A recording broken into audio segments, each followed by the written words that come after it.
It's a real pleasure to be here today.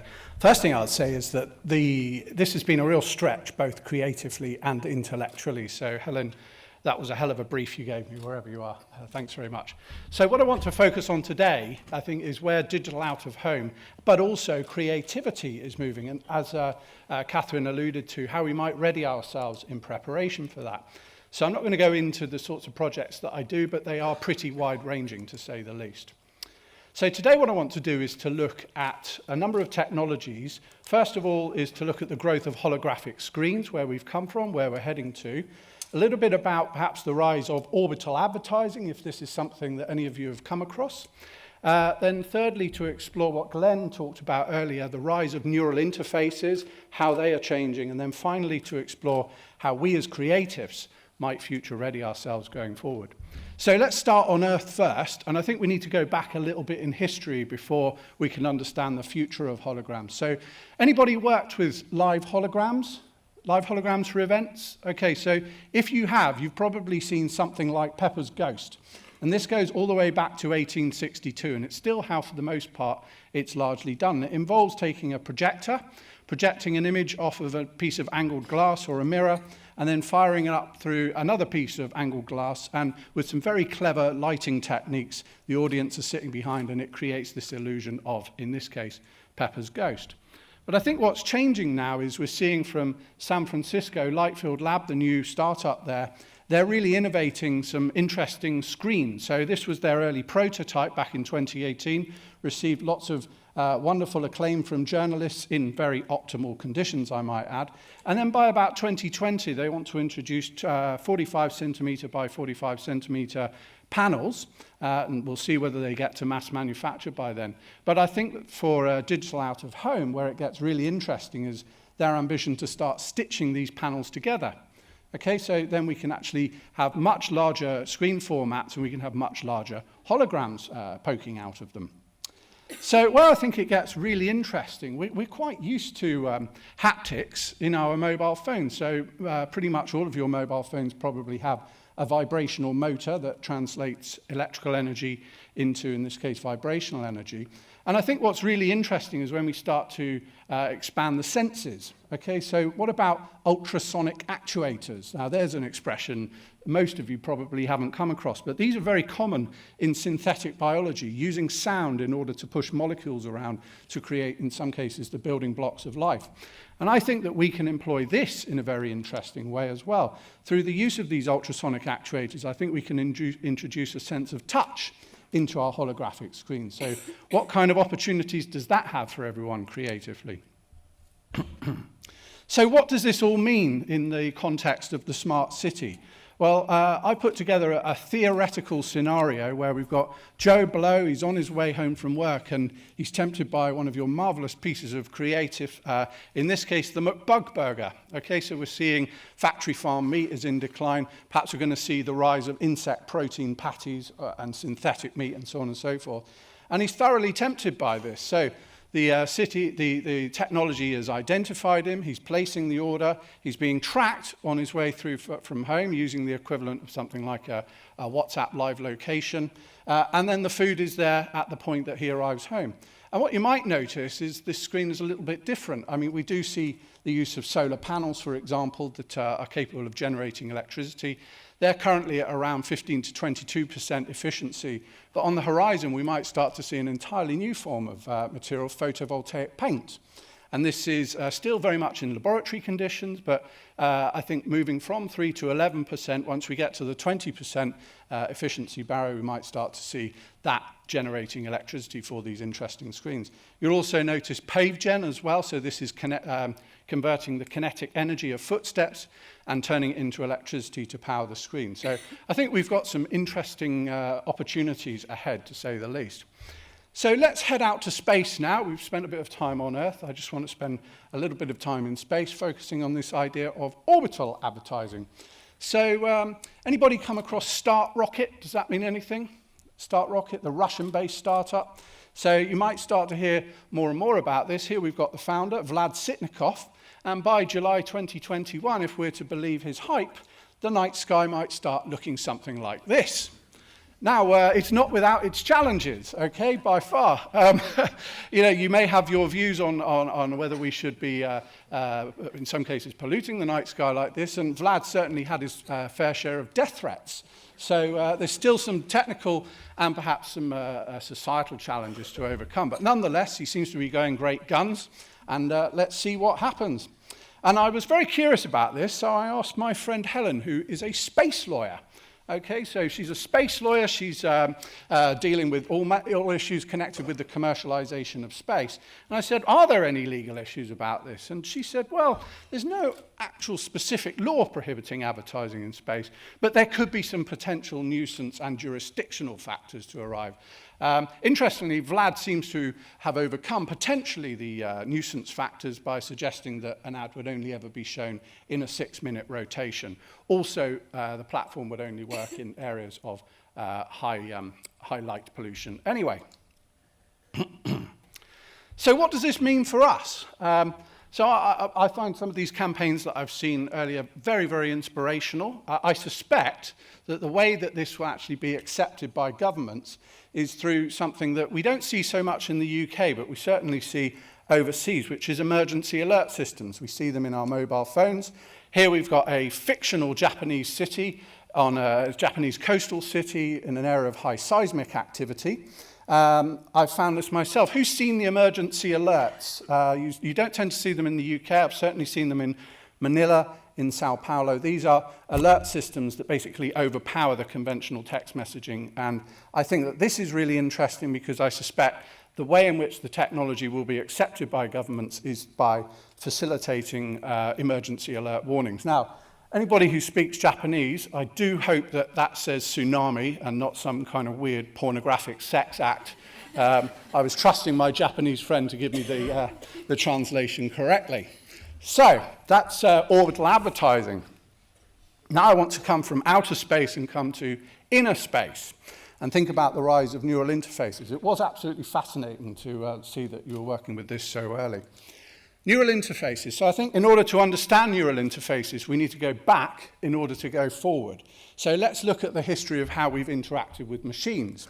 So we started in 1981 when MS-DOS, Microsoft licensed MS-DOS to IBM for the personal computer. That introduced typing as the principal means by which we interacted with machines. Going to 1984 when Apple stole the graphics user interface from Xerox PARC, which we're so familiar with in the form of Windows, and they put it into their Macintosh computer. Now, while they didn't invent the touch interface, the haptic interface, I think they did mainstream it. So they were real innovators in bringing that to us in the form of smartphones.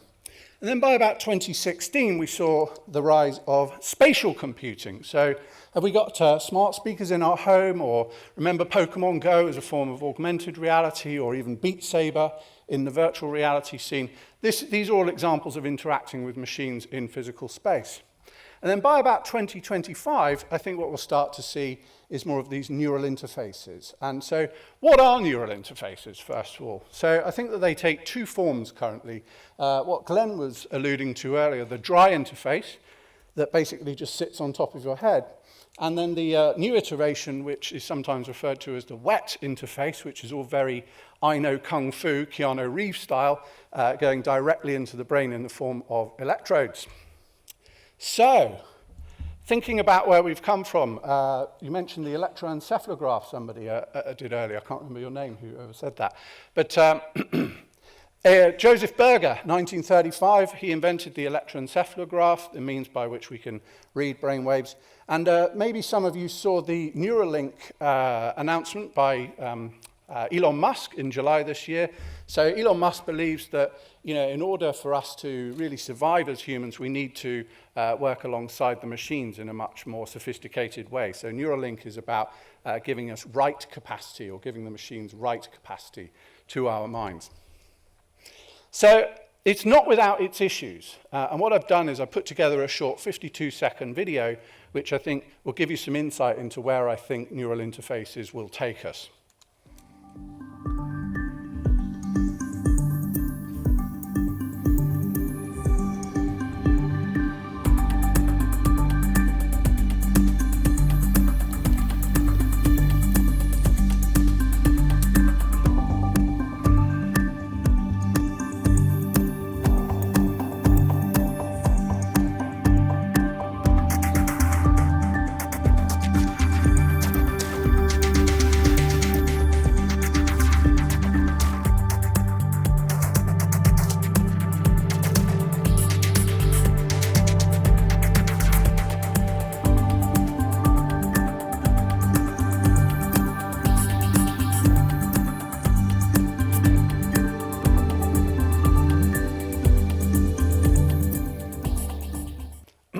So get ready to hear a lot more about this expression cognitech, certainly over the next 5 to 10 years. Excuse me. I wasn't expecting that, I promise you, it wasn't rehearsed. So I know Ocean are very keen on neuroscience, so I was keen to look into this as well on their behalf. And I think what you're going to hear a lot more about is this idea of the P300 signal. Okay, so the P300 signal in neuroscience is commonly used to measure intent. Okay, so what does that mean? Well, I suspect that we'll start to see a lot more market researchers using it to investigate buying decisions, but also voting choices as well. If you're interested in that long link, you can come and get it off me later. So, thinking about neuroscience, I now want to look at what does this mean for the smart city and neural interfaces. I think what I'm trying to point at here is that mobile is already very commonly used from what I've seen in these videos today. But I think neural actually introduces a reduction in the friction that we have with machines. It makes our interactions with machines a lot quicker. So going back to our smart city environment, again, Joe Blow, he's walking home from work again, and you seem to be tempting him with a subscription to an e-bike service at the moment. So he's able to just literally say, yes, I'll take that with the power of thought. And in return, you're offering him 50 zip tax credits, in this case, autonomous taxi credits, and he's feeling rather chuffed with himself. So I think what I'm trying to communicate with you is that these neural interfaces, I think, can be a real plus for you in terms of just reducing that friction that you have with consumers. So having looked at the technologies, I'd like to think a bit about how we might future ready ourselves and to look at the nature of creativity and also some of the societal shifts that we can expect. So moving to 2030, I plotted this simple graph here. On my y-axis, we've got our learned skills, and on our x-axis, we've got our intuited skills. And none of these will seem probably particularly unusual to you. I think that the general shift is that we're moving away from analytical skills into something that is far more human, because the machines will start to take over a lot more of those analytical interrogations. But the thing that I think underpins all of this, absolutely all of it, is our capacity for realization, right? What do I mean by that? I mean our ability to manifest new ideas, content, thoughts into our consciousness and then to apply them in our lives. And if you're interested, I can't recommend highly enough Michael Neill's book, The Inside Out Revolution. I know that McCann, if there's anyone from McCann here, McCann Worldwide, are very active in this space, and congratulations, you're absolutely heading in the right direction. But thinking about creativity, I think the big change that we're going to see now is that the technical production is increasingly going to be done by machines. So us as creatives, what we need to do is to elevate ourselves up the value chain, right? So we need to be thinking much more, what does it mean to be creative? And let the machines do what they're good at, which is those repeatable and process-driven things. I think that collaboration is changing. The way in which we work in agencies is likely to change over the next 10 to 20 years. So this is the old paradigm. Perhaps you're in a meeting room together, co-located teams, full-time team members, full-time teams working together, perhaps using post-it notes to put your ideas up from the briefs that your clients have given you. And then, of course, that technical production being carried out by human beings. And I suspect that the emerging paradigm is something quite different. So we're seeing, I think, far more multi-location teams. So you'll be working with people across the world, certainly across different regions. I think team working, full-time employment, by the way, is in terminal decline around the world by every bit of data that I've come across. So we'll see much more contingent working, freelancers, so on and so forth. I think that the way in which we plan will be different. Hopefully we'll have far more sophisticated collaboration tools. In this case, we've got holograms working with augmented reality, with video throughout our processing, or a bit of spatial computing where we've got Debbie asking for more lettuce in our insect burger. Now, the video that I showed you earlier, the rise of the neural interfaces, this makes the point about, I think we're going to see a lot more AI-assisted production. So that video took me about half an hour to put together. The machine was able to interrogate the database, to be able to pull out the necessary images and then to lay the text on, but I was the one who put in the initial creative, right? So I think we can expect to see significantly more of that going forward. So thinking about the future of work, a few sort of general hints and tips. Where are we now? Don't ignore these automation technologies, but equally don't get so het up as some of my other futurist colleagues might have you believe. expect more sophisticated augmentation. And also, let's focus on the things that the machines find difficult, right? So what are they really good at? Well, they're good at doing systematic, repeatable tasks, process-driven tasks. So we need to go the other way, because the big thing takeaway that I would ask you to remember is Google will give you 1 billion answers, but it can't ask a question. And I think just as private banking has shown us, people will be prepared to pay a premium for the human touch, right? So think about what that might mean for you and your business in your creative life. And then I would say also, jobs are only going away when problems go away, right? So for as long as society has problems, there'll be jobs and businesses and organizations there to try and fix them. I think that this one is more one for our kids. So I've talked a little bit about the skills earlier. Let's focus more on the sorts of problems that society is likely to have, okay? So remember Helen, who I showed you earlier, the space lawyer? She used to be a barrister. And then she recognized that perhaps a new area of law would be space law, and now she's making a great living out of it. So good for her. And then finally, I want to look at where I think the world is moving broadly into a sort of computerized and humanized environment. So the future is both. Everybody loves a Venn diagram, me especially. On our computerized side, the only one I'm going to point out, this is where I think you guys can add real value, is in user experience simplicity. So making that experience for the consumer as easy as possible, but not forgetting that there are really complicated systems working beneath the surface. So by extension in our schools, I'd love to see more of the STEM subjects. And then on the humanized side, I think creativity is absolutely up there in the top skills to face. I'd love to see in the schools far more nature, plants and crafts. I think that we'll see a lot more products and services being influenced by that.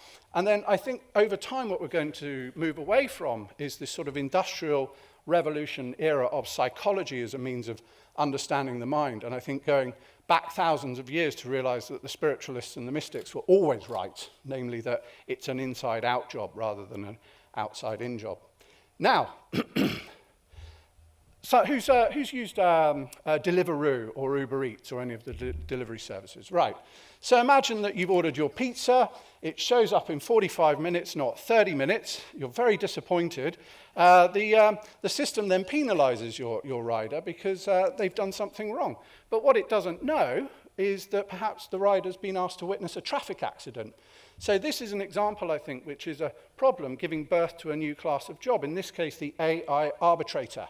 So a human being that is arbitrating the decisions that are being reached by machines. So anyway, I hope you've enjoyed that. If you'd like to connect with me, fire up your LinkedIn app now, point it at the big QR code, and hopefully I'll get a few invitations to connect. Brilliant. Thank you.